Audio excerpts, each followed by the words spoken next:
पता नहीं किस जन्म की दुश्मनी निकाल रही है मुझसे, ऐसी छुई मुई बनकर बैठी रहती है जैसे मेरे आने से पहले 8-10 नौकर चाकर आगे पीछे फिरते रहते थे।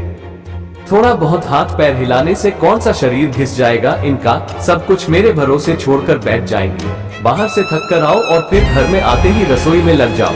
वंदना खींचते हुए अपना सारा गुस्सा रसोई में बर्तनों पर निकाल रही थी। से आने के बाद रसोई में झांकती भी नहीं थी। उस समय वंदना को अपनी बैठी हुई सास बहुत चुभती थी।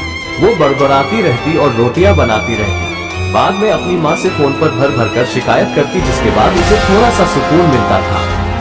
कुछ दिनों बाद वंदना के भाई की शादी भी तय हो गई। वंदना की होने वाली भाभी भी नौकरी पेशा था।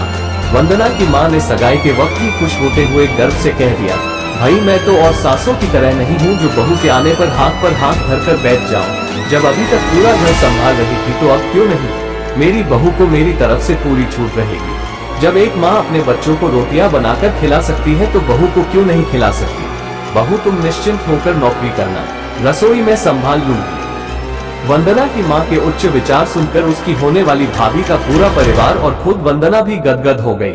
वाह माँ, आप कितने बड़े दिल की हैं। काश मेरी सास भी आपकी तरह होती, लेकिन मेरी किस्मत में ये सुख कहाँ। मेरी सास को तो बस हुक्म चलाना आता है। मुझे गर्व है कि मेरी माँ इतने खुले विचारों की है। अपनी चिड़चिड़ाहट निकालते हुए वंदना बोली। कुछ दिनों में ही वंदना के भाई की शादी हो गई और कुछ दिनों बाद ही वंदना की भाभी ने अपनी नौकरी ज्वाइन कर ली। वंदना की माँ भी अपनी बहू को हथेलियों पर रखती थी। सुबह उसका नाश्ता, टिफिन, फिर रात का खाना भी तैयार रखती थी। अपने हाथों से परोसकर सबको खाना खिलाती थी। उनकी बहू भी मम्मी जी करती हुई अपनी पसंद नापसंद बताती रहती थी, जिसे वंदना की माँ बड़े चाव से पूरा करने में लगी रहती थी। खुशी खुशी दिन बीत रहे थे, लेकिन ये प्रक्रिया धीरे धीरे अब उदासीनता में बदल रही थी। वंदना की कुछ क्या बेटा, अब तो सब कुछ वो मुझे ही कहती है। ऑफिस से आने के बाद एक गिलास पानी के लिए भी मुझे आवाज देती है। नाश्ते में थोड़ी देर हो जाए तो मदद करने के बजाय गुस्सा होकर यूं ही बिना खाए चली जाती है। आखिर मेरा भी कुछ आत्मसम्मान है या नहीं? मैं तो उसके लिए बस कामवाली बनकर रह गई हूँ। माँ, ये तो बहुत गलत बात है। आप भाई से साफ साफ कह क्यों नहीं देती कि अपनी बीवी की लगाम खींच कर रखे।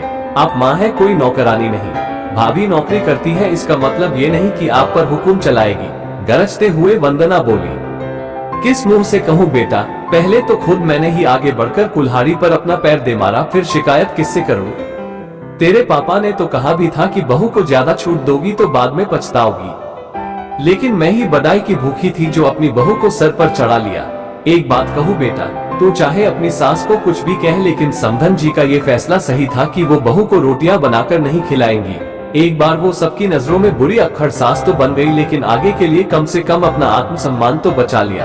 अब ना तो तू उन्हें कोई ताना दे सकती है और ना ही कोई रिश्तेदार। काश मैंने भी शुरू से ही ये घर गृहस्थी की पूरी जिम्मेदारी अपने सिर पर लेने से इनकार कर दिया होता तो आज मेरा ये हाल ना होता।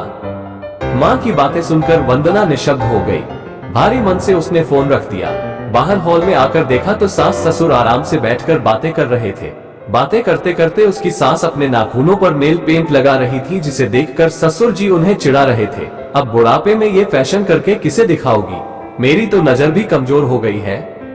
किसी को नहीं दिखाना मुझे, मैं तो अपनी खुशी के लिए लगाती हूँ। सारी उम्र तो घर गृहस्थी में उलझी रही, अब अवकाश का वक्त आया है तो अपने शौक तो पूरे कर लूं। पता नहीं कब भगवान के घर से बुलावा आ जाए। वंदना की सास मुस्कुराते हुए बोली। भाभी को अब कुछ भी ना करने की आदत पड़ गई थी। एक दिन जब वंदना फोन पर अपनी माँ से बात कर रही थी तो उसकी माँ बस रो पड़ी। बेटा, मैं इतना करती हूँ तेरी भाभी के लिए, फिर भी उसे मेरी कद्र नहीं। अरे मेरी दी हुई छूट अब मुझ पर ही भारी पड़ने लगी है। क्या हुआ माँ, आप ऐसे क्यों बोल रही हैं? आप तो भाभी का मुझसे भी ज्यादा ध्यान रखती हैं। क्या भाभी ने आपसे कुछ कहा है? वंदना बेचैन होते हुए पूछने लगी। कुछ क्या बेटा, अब तो सब कुछ वो मुझे ही कहती है। ऑफिस से आने के बाद एक गिलास पानी के लिए भी मुझे आवाज देती है। नाश्ते में थोड़ी देर हो जाए तो मदद करने के बजाय गुस्सा होकर यूं ही बिना खाए चली जाती है। आखिर मेरा भी कुछ आत्मसम्मान है या नहीं? मैं तो उसके लिए बस कामवाली बनकर रह गई हूँ। माँ, ये तो बहुत गलत बात है। आप भाई से साफ साफ कह क्यों नहीं देती कि अपनी बीवी की लगाम खींच कर रखे। आप माँ है, कोई नौकरानी नहीं। भाभी नौकरी करती है, इसका मतलब ये नहीं कि आप पर हुक्म चलाएगी। गरजते हुए वंदना बोली। किस मुंह से कहूँ बेटा, पहले तो खुद मैंने ही आगे बढ़कर कुल्हाड़ी पर अपना पैर दे मारा, फिर शिकायत किससे करूँ। तेरे पापा ने तो कहा भी था कि बहू को ज्यादा छूट दोगी तो बाद में पछताओगी, लेकिन मैं ही बड़ाई की भूखी थी जो अपनी बहू को सर पर चढ़ा लिया।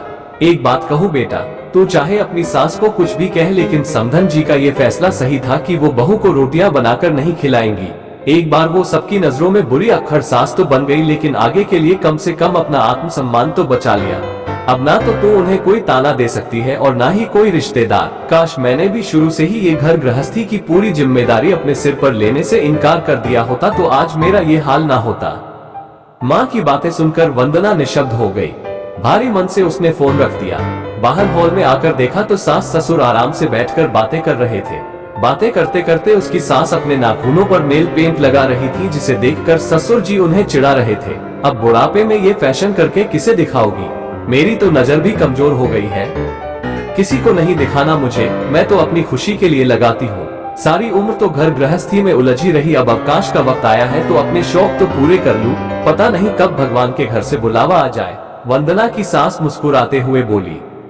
पता नहीं आज क्यों वंदना अपनी सास की बातें सुनकर चिढ़ नहीं रही थी, बल्कि वो भी मुस्कुरा उठी। सही तो कह रही है मम्मी जी, एक गृहिणी को अपने लिए वक्त ही कब मिलता है। पहले अपने बच्चों को पाल पोस कर बड़ा करो, फिर कामकाजी बहू आ जाए तो उसे और उसके बच्चों को संभालो। काश मेरी माँ ने भी मेरी सास की तरह पहले ही कह दिया होता कि बहू को रोटियां बनाकर नहीं खिला सकती।